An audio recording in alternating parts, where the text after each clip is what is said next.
অতিথিসকলক সেৱা শুশ্ৰূষা কৰিব লাগিছিলে।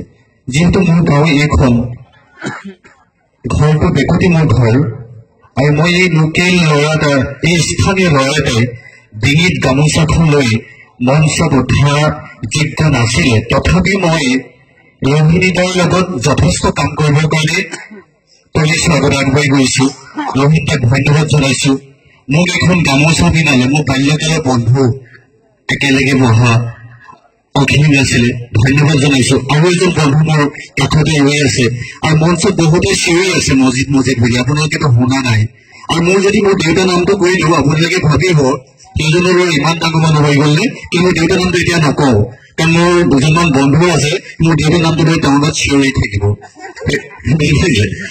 দ্বিতীয় কথাটো হয় কি, বহুতে আজি এজন বন্ধুৱে কৈছে আমগুৰি সমষ্টিৰ বিভিন্ন অনুষ্ঠান প্ৰতিষ্ঠানত মোক দেখা পায়। গোটেই দায়িত্বটো মই লৈ লৈছো নেকি। কালিও বৈদৈচিলৰ থিয়েটাৰখন উদ্বোধন কৰিবলৈ ফুলপানী চিকাত গৈছো। ৰাতি আহি আমগুৰি থানাত মাধৱ ভোজ খাই বহুত ৰাতি ঘৰলৈ আহিছো। কিন্তু সন্মানীয় শিক্ষাগুৰু এজন আছে, এই শিক্ষাগুৰুৰ আগত এনেকৈ মাইক্ৰফোন কথা কোৱাটো সম্ভৱ নহয়। কিন্তু আমি সদায় মানুহ হ'ব বিচাৰো। হয়তো আপোনালোকে ভাবিছো মই ধুনীয়াকে কোট এটা পিন্ধি আহিছো, জোতা এযোৰ পিন্ধি আহিছো, বহুত কিবা কিবি আছে বুলি ভাবিছে। সন্মানীয় শিক্ষাগুৰুসকল আছে, সন্মানীয় বাইদেউ আছে।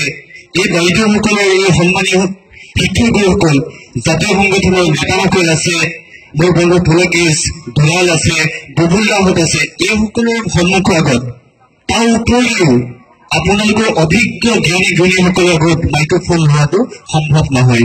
কিন্তু আমি সদায় শিকিব কাৰণে চেষ্টা কৰো, মানুহ হ'ব বিচাৰো।